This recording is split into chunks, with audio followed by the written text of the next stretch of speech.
नेमकं काय करायचं तुम्ही पाहिलेलं आहे. जे आयुष्य आहे ते त्याच रासवटपणे जर काही मांडता आलं तर मला असं वाटतं की हा चित्रपट पोचेल. वन्य प्राणी माझ्याशी जमून घेतील, त्यांच्यातला स्नेह एक असल्यामुळे.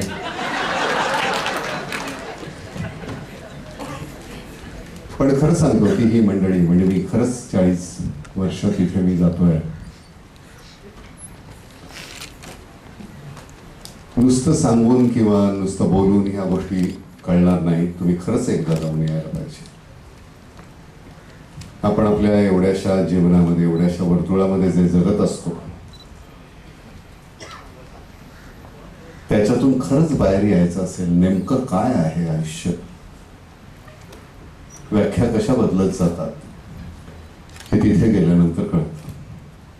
चांगलं वाईट सगळंच पोटात सामावून घेण्याची बाबांची ताकद होती म्हणून आम्हाला मुलं म्हणाले. ते खूप मुलं आहेत बाबांची.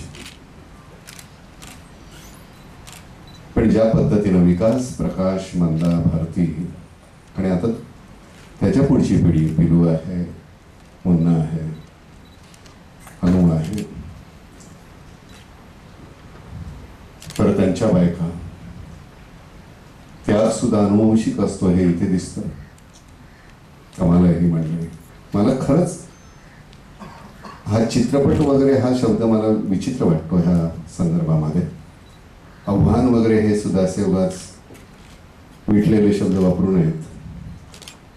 तिथं गेल्यानंतर हे जगता यायला पाहिजे. थोडीफार त्या जगण्याची माहिती आहे. प्रकाश कुठून कसा काय, जे तुम्ही पूर्वीचे फोटो पाहिले तसा प्रकाश मी पाहिलेला आहे. मंदाला मी खूप तरुण पाहिलेली आहे. मंदा आजही सुंदर दिसते. मंदा त्यावेळीही सुंदर दिसायची आणि त्याच्यापेक्षा सुंदर काम करायची. दिवस अपुरा पडणारा सगळा तिकडचा प्रकार हेमलकशाला, भामरागडला. माझं पहिलं जाणं तिथे झालं होतं ज्यावेळी बाबांवर प्रभाकर पेंढारकर ज्यावेळी डॉक्युमेंटरी करत होते त्यावेळी मी गेलो होतो.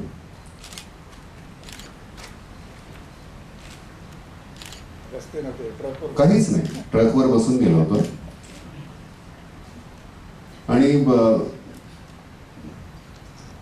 निसर्ग किती छान. फक्त एकच आहे की तुमची ती तयारी असायला पाहिजे की तिथं जाऊन तिथे हे सगळं करणं.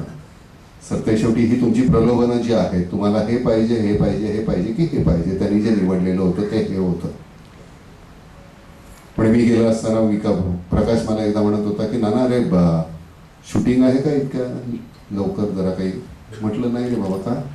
मग चल जरा ते आपला नील घोडा आहे त्याला वेसण घालायची. म्हणजे घातलीच त्यांनी लाग तुझ्या तर पडशील इथं, बरगड्यात उठल्या तर मग थोडा 1-2 महिने राहा इथे, असा त्याचा म्हणण्याचा उद्देश होता.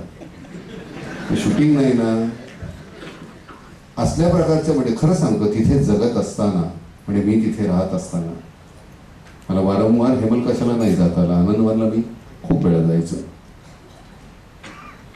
आज जो काय आहे, जिथे काय आहे, थोडासा मी नट म्हणून ह्या चेहऱ्यानिशी मी ह्या नट म्हणून वावरू शकलो, त्याचं कारण मला असं वाटतं की बाबांनी खूप काहीतरी दिलं.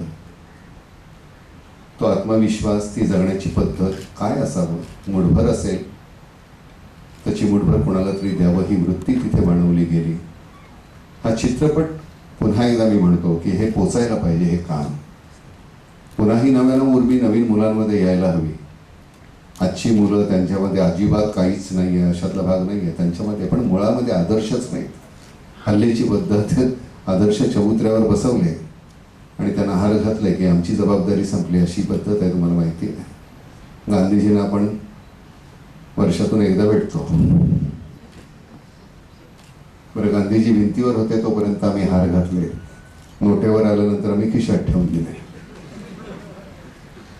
नाहीलाच आहे आपला, पण तरी सुद्धा असे आदर्श आहेत.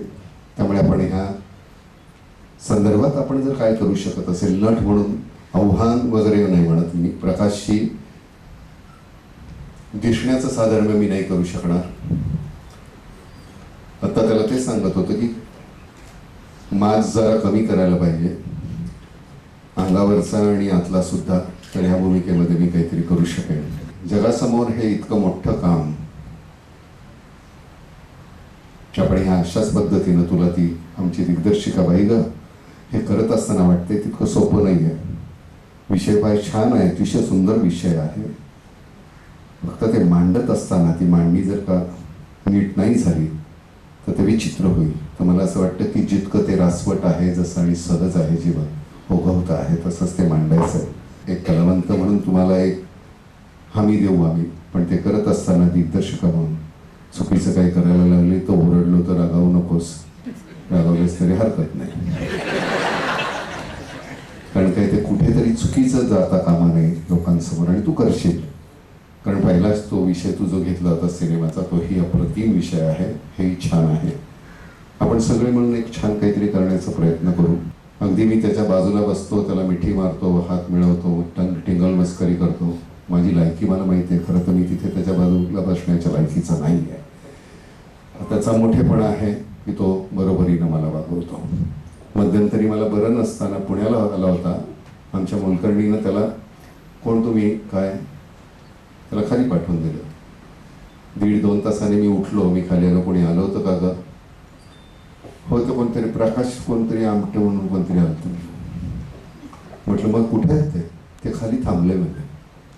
खालच्या समोरच्या भिंतीच्या ह्याला टेकून उभा होता. मी हाक मारली, म्हणजे पायाला प्लास्टर होतं. म्हटलं प्रकाश, नाही रे तू झोपला होता. मी म्हटलं काही नाही, खाली बघत होतो ना, लोकांचे चेहरे वेगवेगळे बघत होतो एका गल्लीमध्ये उभा राहून.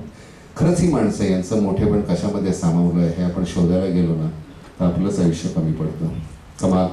नमस्कार वगैरे प्रकाश करत नाही, माझ्या वागण्याला ते शोभत नाही, त्यामुळे करायचं असेल त्यामुळे मी चोरून नमस्कार करतो. तुला नेहमीच करतो, तुला, बाबांना, ताईंना, सगळ्यांनाच. विकासला, या दाम्पत्यावर आपण चित्रपट करतोय, पण तुम्हाला खरं सांगतो यांचे थोरले बंधू विकास आणि भारती, दुसरी बाबांची सून, आनंदवन सांभाळणारी ही मंडळी फार मोठं काम करत आहे. त्यांचा मुलगा मुन्ना इथे, पिल्या आणि अनु खूप मोठं करत आहेत. फक्त तुम्ही काही देऊ नका, पैसे नको, काही नको, काही नको, एकदा फक्त जाऊन या. तुमच्यासाठी, त्यांच्यासाठी नाही, ते त्यांचं काम करतातच आहे. धन्यवाद.